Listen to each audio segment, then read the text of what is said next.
Hello everyone, welcome back to another episode of Technologyglance. Today in this video, I'm going to guide you through how you can disable personalized ads on X. So let's get started. Firstly, open X app in your device, then tap on your profile icon. Next tap on settings and privacy. Next tap on privacy and safety. Then scroll until you find ad preferences. Next tap on it. After that, you can see the option of personalized ads. Turn off it by tapping on it.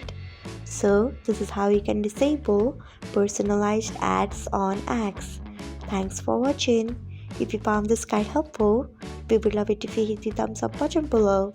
We upload great new tech tutorials like this one every day, so do not forget to subscribe to our channel and hit the bell icon so that you'll never miss another update.